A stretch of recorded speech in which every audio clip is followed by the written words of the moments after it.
오늘은 사무엘하 6장 12절에서 23절까지 말씀입니다.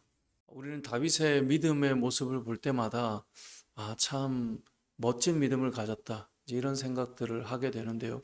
오늘 본문의 모습도 그러한 모습 중에 한 부분으로 우리가 생각할 수 있을 것 같습니다. 우리가 어제 본 것처럼 다윗은 하나님을 참 많이 사랑했던 사람이었죠. 그래서 하나님의 언약궤를 옮겨오고 싶어 했습니다. 그런데 놀랍게도 하나님께서는 다윗의 마음을 받아주시지 않았습니다. 그는 최선을 다했고 마음을 쏟았고 진심이었어요. 근데 하나님께서는 받아주지 않았어요. 이유는 하나예요.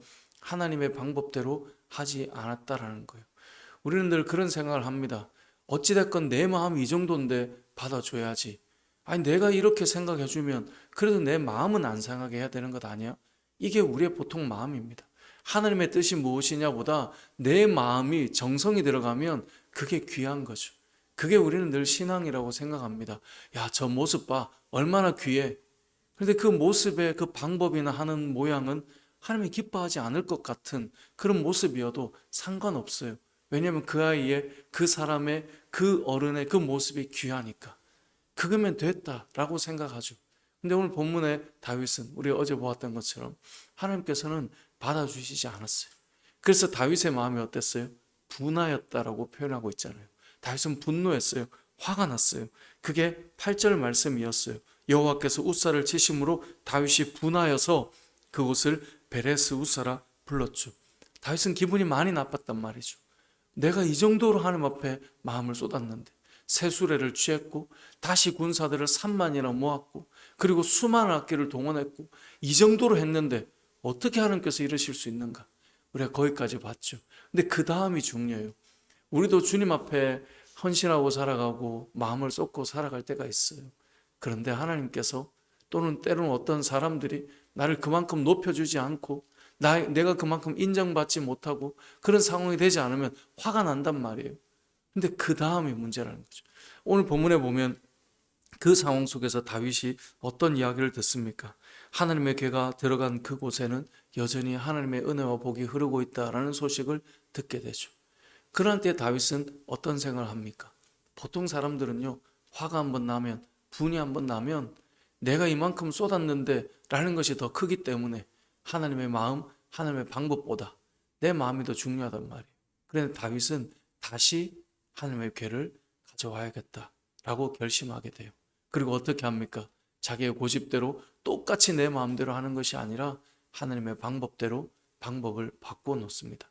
그래서 오늘 본문에 보면 12절 13절에 보면 하나님께서 변함없이 하나님이 함께하는 곳에 주의 복이 있다는 것을 깨달은 다윗은 하나님의 궤를 기쁨으로 메고 오벳 에돔의 집에서 다윗성으로 다시 올라갑니다. 이제는 어떻게 합니까? 새수레가 아니라 궤를 메고 오기 시작합니다. 실제로 이것이 문제가 없는가? 오늘 13절에 보면 여호와의 궤를 맨 사람들이 6걸음을 걸어가 봅니다. 여기에 대한 해석은 의견이 분분하지만 저는 이 걸음이 어찌 보면 정말 괜찮은가 걸어가 보는 것이라고 생각합니다. 그래서 6걸음쯤 걸어가 보니 어떻습니까? 아무 문제가 없어요. 이제 옮길 수 있겠는 거죠. 그래서 어떻게 합니까? 다윗이 하나님 앞에 감사한 마음으로 예배를 드리는 것입니다. 그리고 춤추며 기뻐하며 환호하며 이제 궤를 메어 온다라고 성경은 표현합니다. 오늘 본문은 계속해서 궤를 메어 온다, 궤를 메어 온다, 궤를 메어 온다 계속 표현하고 있습니다. 이 말은 뭡니까?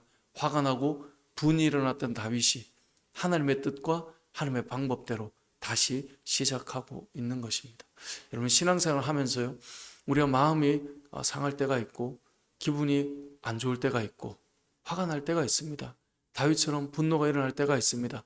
뭘 안 해서가 아니라 최선을 다했는데도 하나님은 받아주지 않으시니까, 최선을 다했는데도 내가 높여지지 않으니까, 최선을 다했는데도 내가 마음을 다 쏟았는데도 멈춰지니까, 그것이 인정받지 못하니까 화가 날 때가 있어요. 그런데 다윗은 그 상황에서 다시 하나님의 방법으로 수정하여서 그 일을 시작하는 겁니다.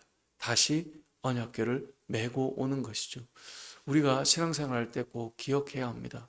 우리는 내 열심과 내 정성이 얼마나 갸륵한가. 여러분, 우리의 기독교 신앙은, 하나님을 믿는 믿음은 우리의 정성이 얼마나 갸륵한가, 이 이야기를 하기보다 우리는 얼마나 하나님의 뜻에 맞춰져 있는가, 이것을 봐야 된다는 거예요. 근데 신앙이 자꾸 그쪽으로 흘러갈 때가 많아요. 우리가 사람을 어떤 대하는 마음에도 우리가 하나님의 뜻대로 갑시다, 하나님의 마음이 무엇인지 기도해 봅시다, 이렇게 가기보다 얼마나 마음이 귀한가, 얼마나 그 사람이 하는 것이 보기 좋은가, 여기에 자꾸 초점이 맞춰가다 보니 신앙이 자꾸 어디로 흘러갑니까? 인본주의로 가는 거예요.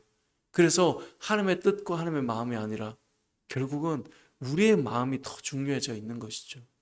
다윗을 통해, 이 믿음의 모습을 통해 저나 여러분이나 꼭 기억할 것이, 저도 여러분도 내 정성이 얼마나 대단했는가가 아니라 하나님의 뜻과 하나님의 마음에 얼마나 맞았는가. 이런 교회가 그래야 돼요. 교회는 얼마나 사람의 마음이 귀했는가로 자꾸 흘러가면요, 나중에는 기준도 다 무너지고요, 다 그 사람 마음이 주인이 되어 있는 거예요. 하나님의 뜻에 맞게 가고 있는가. 그래서 오늘 본문에 다윗이 궤를 계속 메고 온다, 이 표현을 계속 반복해요.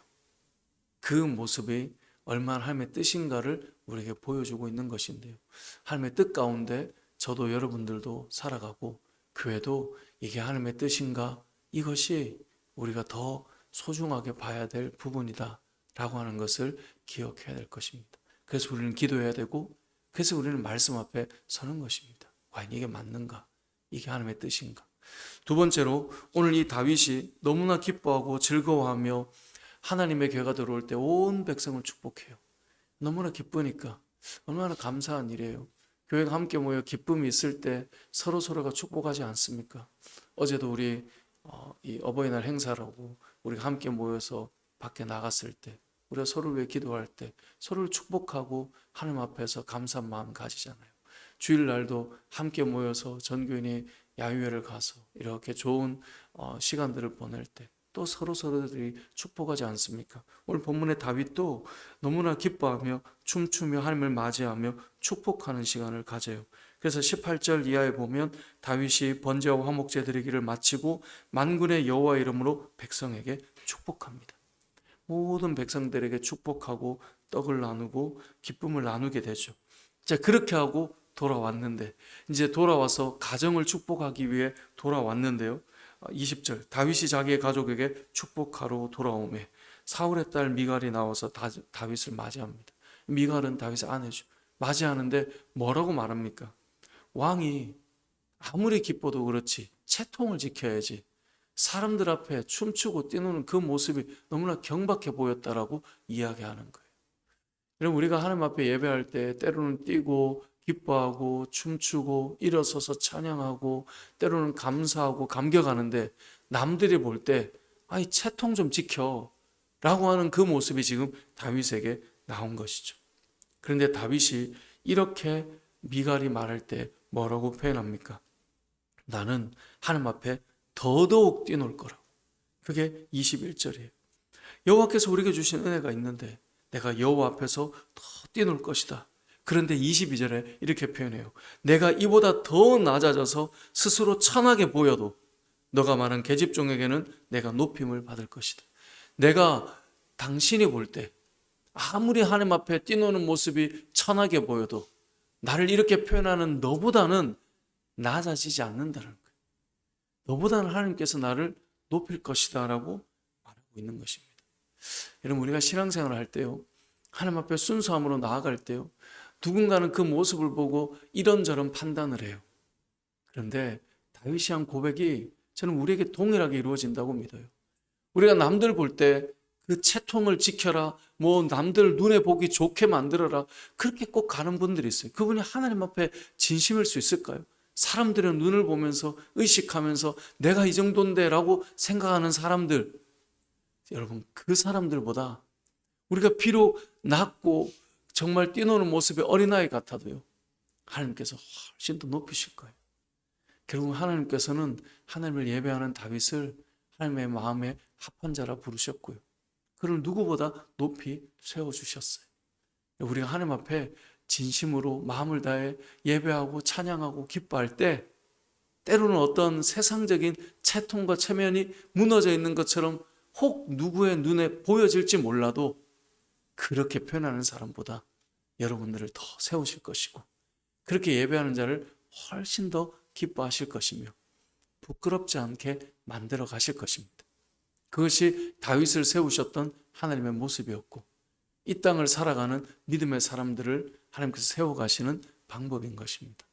여러분, 하나님 앞에서는 우리가 마음으로, 전심으로 기뻐하고 예배하고 나아가는 것, 그것이 가장 귀한 모습이다라는 것을 우리가 기억해야 될 것입니다. 말씀을 맺겠습니다.